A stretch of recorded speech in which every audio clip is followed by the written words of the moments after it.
Chair now recognizes Ms. Ocasio-Cortez from New York. Thank you so much, Mr. Chairman.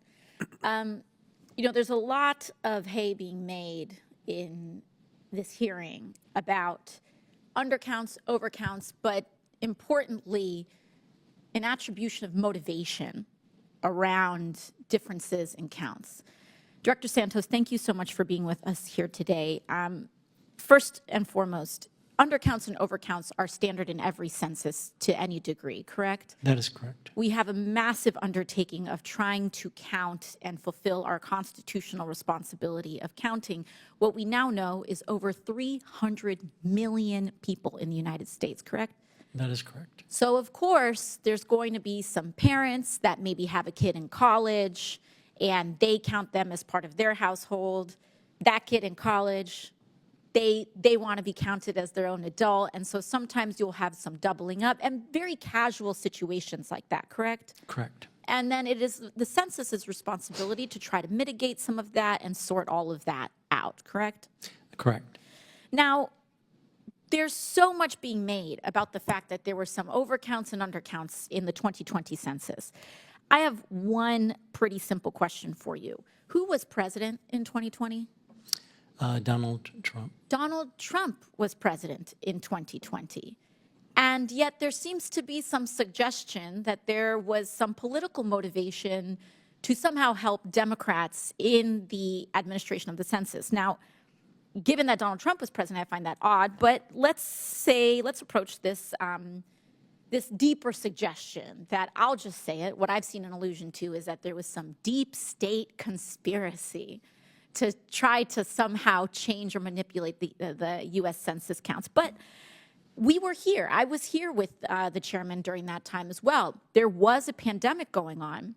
And I have reporting here on a letter from senior census officials at that time identifying, in fact, the opposite, attempted political interference of crucial aspects, technical aspects of the count, and political pressure to take shortcuts to make the count worse.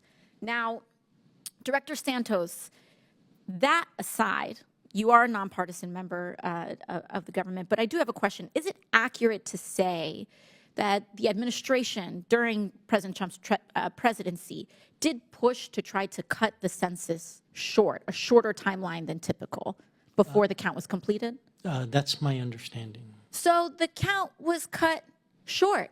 President Trump decided to count and decided to shorten that census count. And, when we talk about areas that may have been undercounted, including some, what we see now, Republican-leaning areas, a lot of times those can be rural areas, correct? Correct.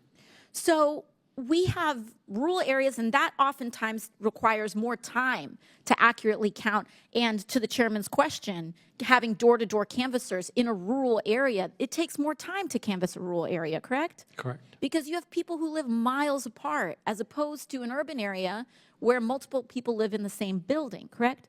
Yes. So cutting a census short, when the Trump administration pushed to cut the census count short, he was hurting areas that were rural and happen, as we know, may vote with him. But that's separate from a political determination on the census, correct? Correct. So this brings me to what we often know as Hanlon's razor, which is to not ascribe to malice what can be more easily attributed to stupidity and a lack of proper governance. And when President Trump decided to cut the census short and make a decision that hurt his own political constituency, I don't think that that is something that can be ascribed to the nonpartisan public servants who simply have to carry out his own orders, correct? I'm not quite sure what the question was. Okay. Would you say, let me restate this. Would you say that that the Census Bureau was following the President Trump's administration's, his orders and following his guidance on the timeline of the census, and basically had to do their best with the limited resources they were given? Yeah, we followed the rule of law, and we did the best we could with our resources, yes. Thank you very much. And to that, I yield back. Gentlelady yields back. Doesn't appear there are any other questioners here. Who do you think?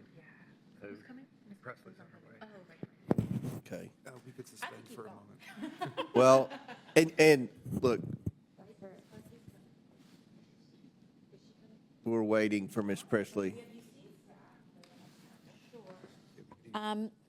Mr. Chairman, I would like to ask unanimous consent to enter into the record a letter from the National Urban League, a statement by the Honorable Mark Shepard, Republican Mayor of Clearfield, Utah, and questions from Representative Thomas Swazi. Without objections ordered. Perfect. Thank you very much. I'd also like to seek to enter into the record articles from the New York Times on New York losing House seats after coming up 89 people short on the census. Without objection, so ordered. Thank you very much. Chair recognizes Ms. Stansbury from New Mexico. All right. Well, good afternoon, everyone. Thank you to Director Santos for your diligence and spending the day with us answering questions about the United States Census.